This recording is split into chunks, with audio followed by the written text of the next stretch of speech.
दुनिया वैसी नहीं है जैसी दिखती है। हर कहानी के पीछे छुपा होता है एक सच, और हर सच के पीछे अनगिनत सवाल। हम खोजते हैं वो बातें जो दुनिया अक्सर भूल जाती है। अनसुलझे रहस्य, खोई हुई सभ्यताएं, अनकही सच्चाइयां। हम लाते हैं आपके लिए सिनेमैटिक डॉक्यूमेंट्रीज जिनमें है डेप्थ, रिसर्च और रियलिटी का दमदार मेल।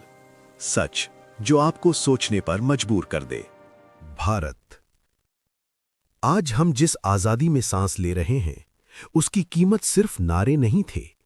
उसकी कीमत थी दर्द, तड़प और बलिदान।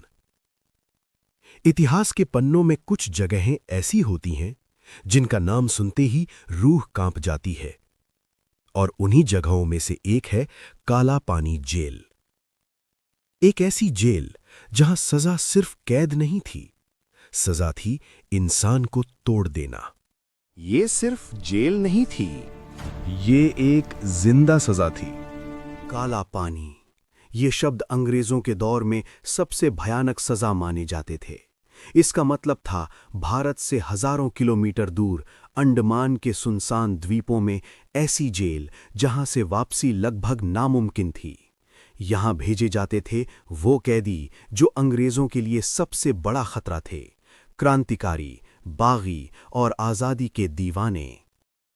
अंग्रेज जानते थे, अगर किसी इंसान को परिवार, समाज और देश से पूरी तरह काटना है तो उसे समुद्र के बीच फेंक दो। चारों ओर अथाह समंदर, जंगली जानवर, भयानक बीमारियां और भागने का कोई रास्ता नहीं। ये सिर्फ जेल नहीं थी, ये एक मानसिक कब्रगाह थी। 1906 में बनी सेल्युलर जेल, 7 लंबी विंग्स, 3 मंजिलें और 698 कोठरियां।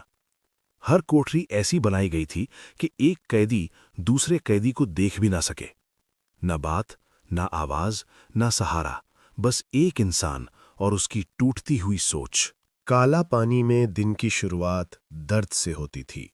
कैदियों से कोल्हू चलवाए जाते, नारियल से तेल निकलवाया जाता, भारी पत्थर ढुलवाए जाते।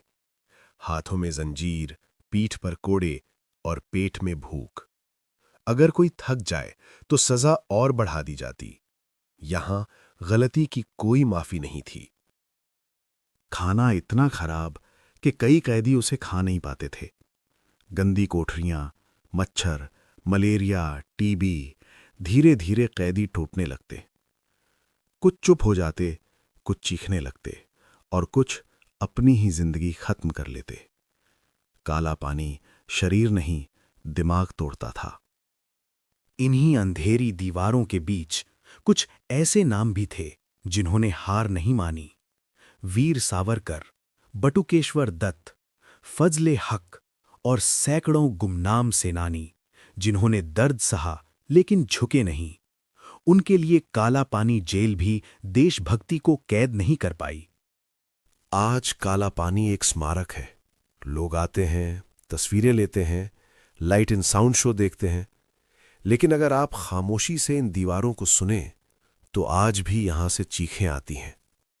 काला पानी हमें डराने के लिए नहीं है, ये हमें याद दिलाने के लिए है कि आजादी मुफ्त में नहीं मिली। अगर ये कहानी आपको झकझोर गई हो तो इसे आगे बढ़ाइए, क्योंकि जो इतिहास भूल जाता है वो फिर से गुलाम बन जाता है।